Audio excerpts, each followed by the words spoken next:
Hello, I'm Kate Chabot. Welcome to Sitrep, your weekly look at the big issues in defence and world affairs. Russia says it's abandoning the most significant Ukrainian city it's captured. Is this a game changer or perhaps a bluff? What clever plan have the Russians got in mind? They are masters of maskirovka, deception. Have they got something in mind which they want to spring upon the Ukrainians? Professor of Defence Studies Michael Clarke will once again explain all.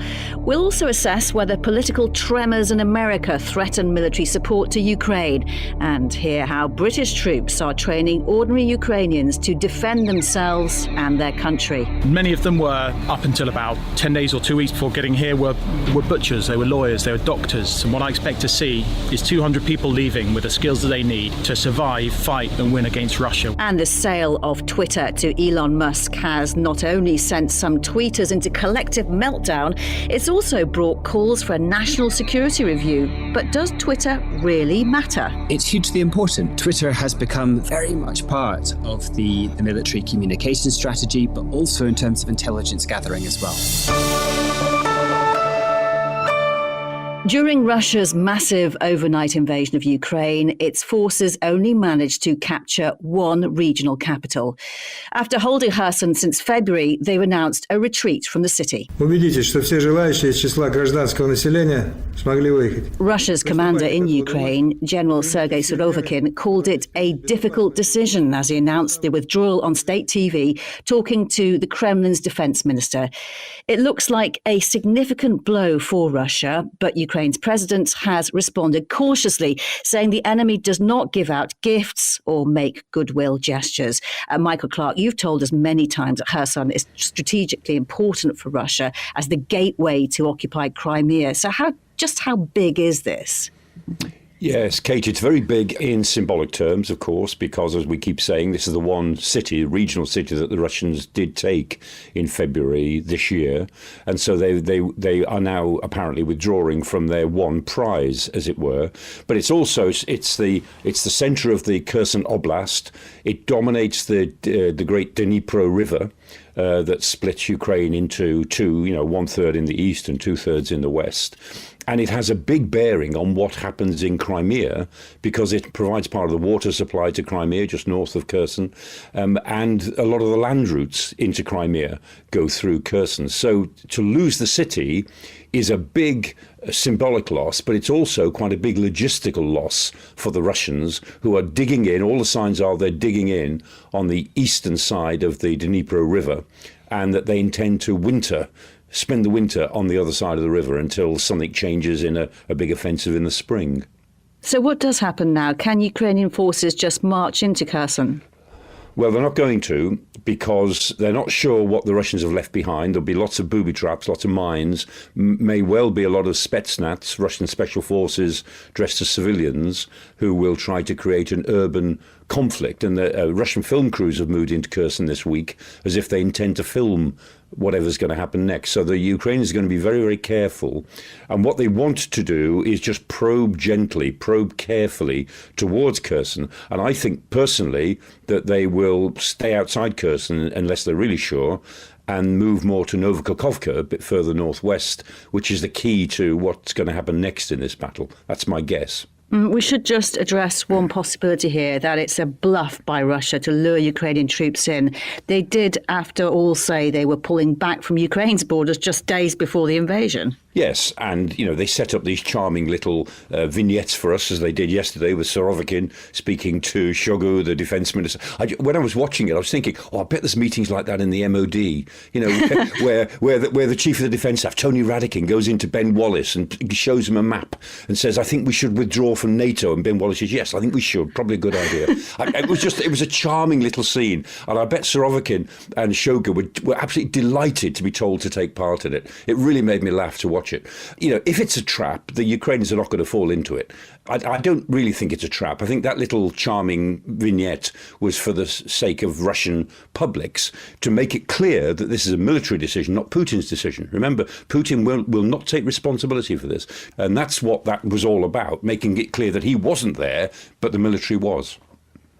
When you say that the objective may well be to cause unrest in Kherson by putting people in plain clothes from the Russian side of things, what is the exact objective there, do you think? Is it just to have complete anarchy there?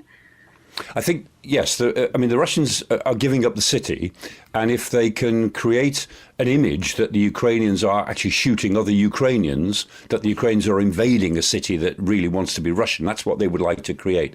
And the problem with this for the Ukrainians, and this is a great victory for them. And it's a very delicate moment, because if the Russians sit the other side of the river, they can bombard the city. I mean, they've got no conscience about reducing cities to rubble, as we've seen.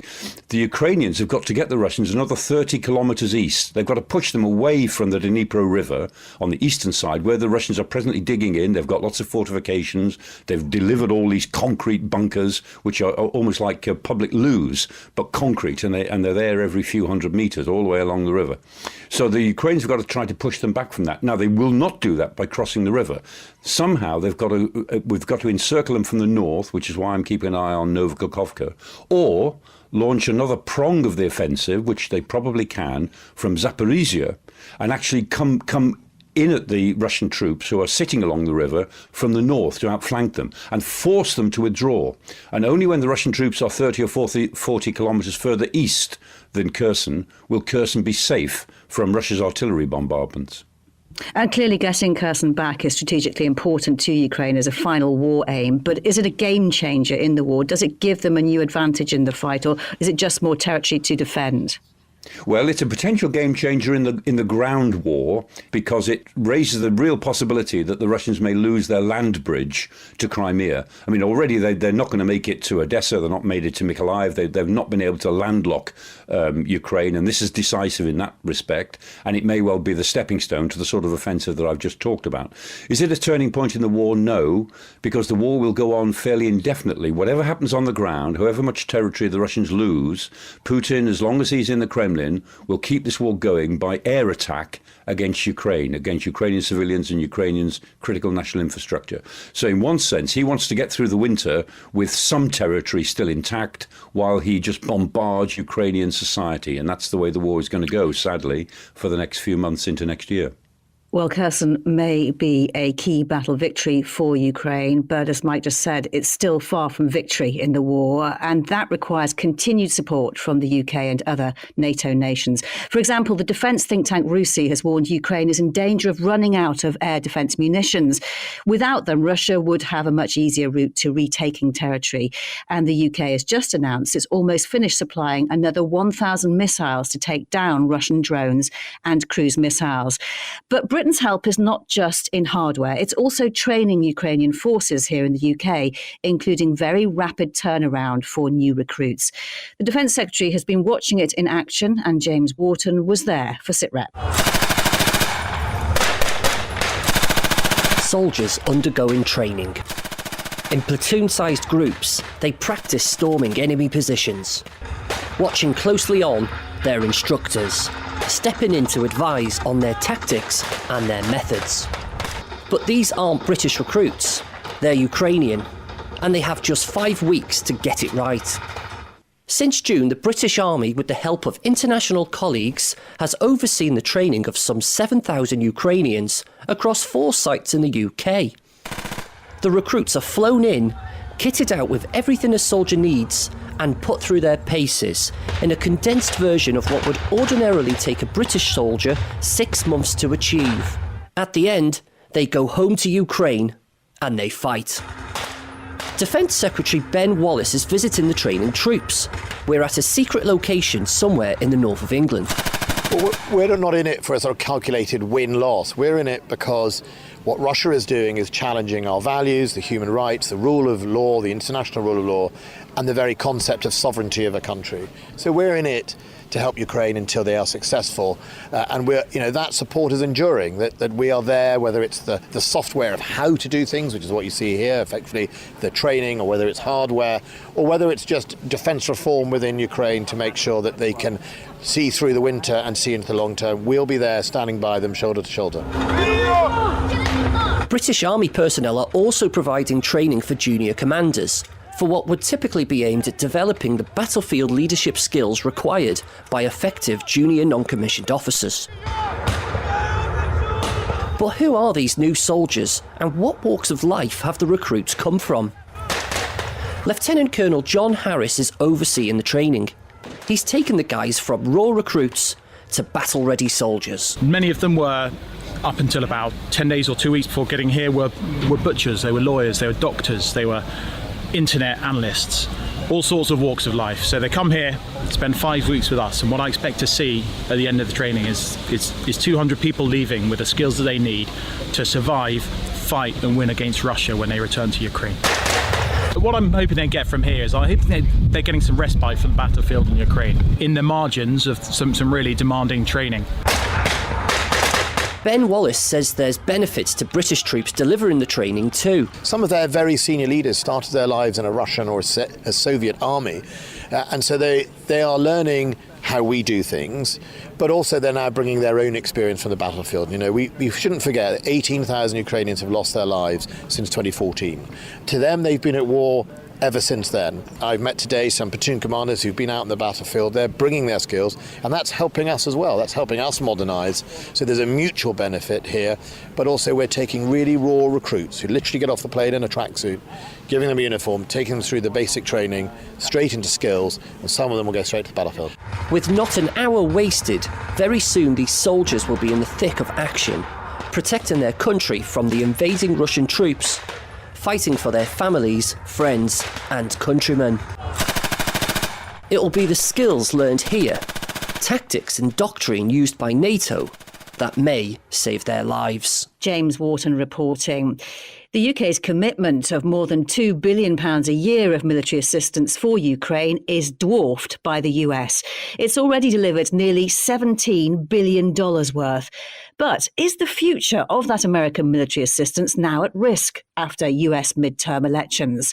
Certifying the results will take weeks, but it looks like the Republicans have seized control of the House of Representatives, making it much harder for President Biden to do what he wants. During the campaign, the most senior Republican in the House said there would be no blank check for Ukraine. And this is what Congresswoman Marjorie Taylor Greene told a Save America rally. Under Republicans, not another penny will go to Ukraine. Our country comes first. Now, that's probably not the majority view among Republicans, but it still raises the possibility of Ukraine becoming a pawn in America's domestic political battles. Well, let's bring in Dr. Jonathan Monton, Associate Professor in Political Science at UCL. Good to speak to you, Jonathan. Just start by shedding some more light for us on how the US system works. The House of Representatives is the lower house of Congress. What power does it have to stand in the way of President Biden? Thank you. It has the power over appropriations. It has the power to block appropriating new money for military aid to Ukraine, should it choose to use that power. And how likely do you think that is to transpire? Well, that is a very interesting question. So far, there's been pretty strong bipartisan support amongst both parties for military aid to Ukraine in Congress. There have been some dissenting voices, I think, on both sides within both parties, but much stronger on the Republican side.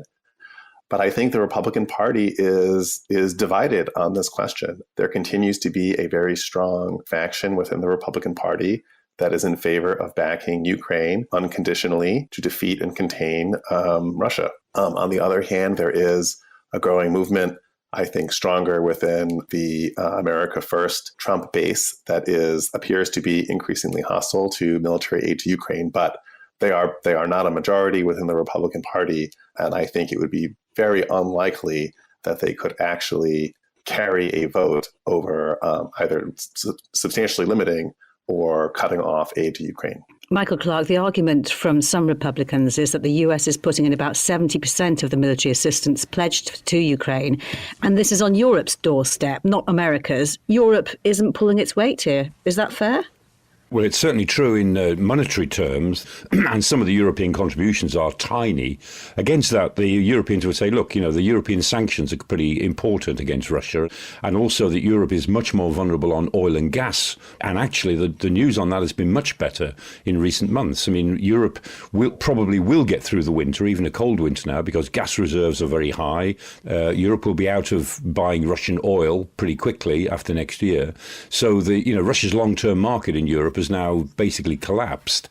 And so the Europeans would say, look, it's not all about money. But the fact is, the Republicans are absolutely right. I mean, this is much more our crisis than America's crisis. And as usual, the Europeans are relying on America to provide the lead. Well, let's look a bit further forward to 2 years' time and another presidential election. I'm going to be making a very big announcement on Tuesday, November 15th. Donald Trump clearly wants us to think he's going to run for president again. Dr. Monton, if he does, will that bolster his America First ethos in the Republican Party, potentially to the detriment of support for Ukraine? Yeah, absolutely, it could. I think Trump himself is a very unpredictable figure in all this. He wants to be seen as leading this America First movement, but on the other hand, he wants to be seen as a sort of tough and respected global leader. So I think he would be torn. I think he would be conflicted. You could see him, pull the plug on aid in the way he did, for example, on U.S. military aid and involvement in the Syria conflict, the way he was in the process of withdrawing from Afghanistan. But on other issues, he's been more engaged. So I would say it's actually quite unpredictable what Trump would do were he actually to be elected in 2024. Yeah, indeed. Were he actually to be elected, what have these midterm elections, in a word, done to his chances of a run? A conventional wisdom seems to be emerging that they have hurt him, but not knocked him out. A lot of the candidates that he supported in primary races underperformed. At the same time, potential rivals emerging within the Republican Party, particularly the governor of Florida, Ron DeSantis, who had an exceptional night. But it is quite early, and the idea that someone within the Republican Party would challenge Trump for the nomination, I think, is still, up in the air. So I think, Trump did not have a great night. On the other hand, all evidence seems to indicate he is still the front runner for the Republican nomination. Good to speak to you. Always interesting to hear your thoughts. Dr. Jonathan Monton, thank you very much. Thank you. Now, where do you go if you want to discuss politics, find out the latest news, or maybe just see celebrity mishaps on the red carpet? Well, getting on for 250 million times a day, people go to Twitter for that and much more. It's the world's 4th most visited website and has become part of the fabric of daily life. Twitter is, for example, where the UK Ministry of Defence chooses to post its daily summaries of intelligence about the war in Ukraine. It's also where the royal family first announced the death of Her Majesty the Queen. But there's been worldwide outrage from some about the shake-up of Twitter by its new owner, Elon Musk.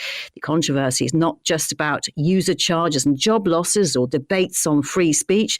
The White House is looking at national security concerns because more than a third of the money comes from investors in Saudi Arabia and China. Does Twitter really matter that much? A social media site where anyone can share their thoughts, 240 characters at a time.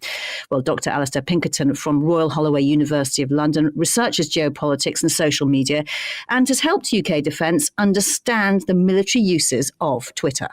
It's hugely important. When you think back 10, 15, 20 years, the way that things like the news agenda would have worked is that lobby journalists would have picked up particular stories that would have come from governments that would have fed into early morning radio programs, and that would have then featured in the next day's newspapers.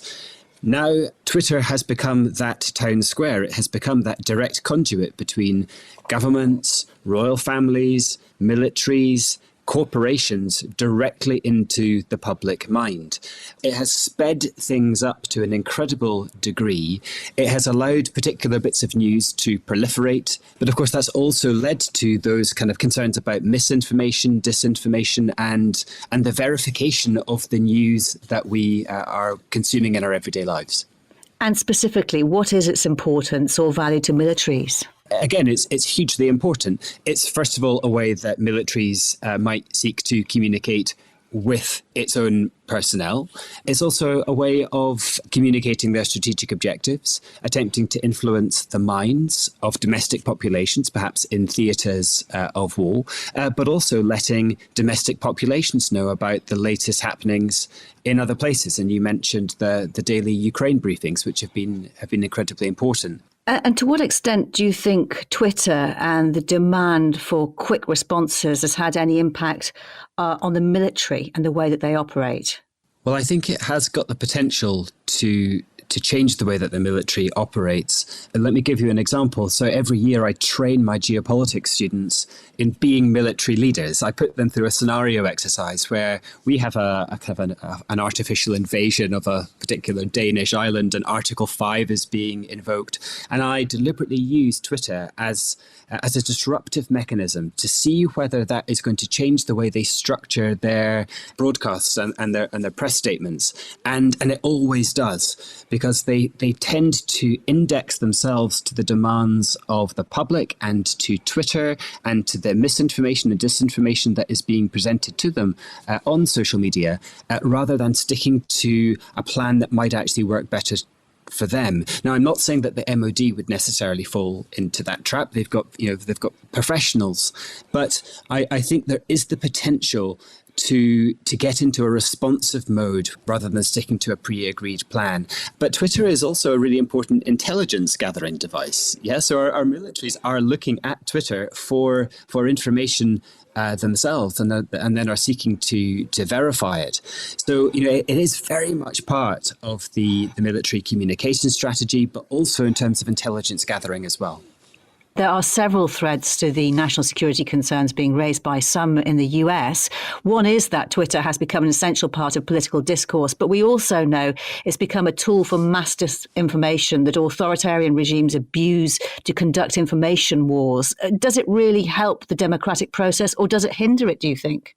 I think it's a really difficult question to answer, because it does a bit of both. I mean, this is the big debate that's happening in the UK and elsewhere. To what extent can democratic societies balance freedom of speech and the liberties that are associated with the ability to freely communicate on platforms like Twitter, with preserving the veracity and integrity of democratic processes, when we know things like elections, which are absolutely fundamental to UK democracy, have been interfered with in the past by foreign agents using tools like Facebook and Twitter to share misinformation and disinformation. And of course, another key part of the national security concerns is whether Saudi Arabia and China could get undue influence over Twitter through investments based there. Is that a valid concern or a dog whistle reaction? I think the funding issue is perhaps less of an immediate concern, unless that funding were directly to lead to changes in corporate governance and potentially changes to things like algorithms. So, if that funding brought the kind of influence that would allow algorithms to amplify social division in particular countries, for example, or indeed to suppress problematic messaging around, Saudi Arabian human rights issues, then I think that's where people should be very concerned, because corporate governance should not allow for that kind of behaviour. Has Twitter changed the world, or has it just changed how we see the world, do you think? No, I think it has changed the world. Clearly, it has also changed the way we see the world and the way that we interact with the world. I think one of the most profound effects that it's had is that it has sped up the timescales of political processes and political communication, and indeed military communication as well. I tell my students in my lectures that during the Cuban Missile Crisis, it took the US government several days to make their first public statement about what was happening in the Cuban Missile Crisis. There would now be an overwhelming demand on political leaders to make a statement about an equivalent event within seconds, minutes, hours. And that has largely been driven by the speed that social media demands responses. And I think there's a fundamental question. Does that make for better decision-making or poorer decision-making? And just over a decade ago, Yahoo was the world's biggest website. Now it's in obscurity and we use Google as a verb. Twitter is replaceable ultimately, isn't it? It is very much replaceable. And as it happens, this morning, I have just registered for an alternative to Twitter called Mastodon, which is being talked about as the kind of the new Twitter. Just out of interest, Alistair, why did you change? Well, I haven't changed. I've still got my Twitter account, but I have got concerns about the way that Twitter is going. I think that the work that particular units within Twitter did to detoxify that environment, Mastodon promises to do the same thing in an era where Twitter seems to be going the other way. I'm not leaving Twitter yet, but there are alternatives out there, and Mastodon is certainly one of them. Dr. Alistair Pinkerton, really good to speak to you. Thank you so much for your time. You're very welcome. Thank you very much. Finally, today, we reflect on the life and service of Admiral of the Fleet, Lord Boyce, who's died at the age of 79. A young Michael Boyce joined the Royal Navy in 1961 and over 4 decades rose to become Chief of the Defence Staff from 2001 until 2003. In that role, he led the UK's armed forces through the invasions of both Afghanistan and Iraq. But he was most proud of his many years serving beneath the waves as a submariner. And on the 50th anniversary of the continuous at sea deterrent, he shared that pride in those who'd followed him. The guys, when they do their job, they're highly professional. They're very proud of what they do. They do it in a very unsung way, very quiet sort of way, which is the sort of Sam Mariner's ethos. But by golly, they're professional, and we owe them a huge thanks for what they've done for 50 years. Michael Clarke, what kind of a man and leader was Admiral Lord Boyce? Yes, he was, as you say there, he was a submariner. And, submariners are a bit like goalkeepers.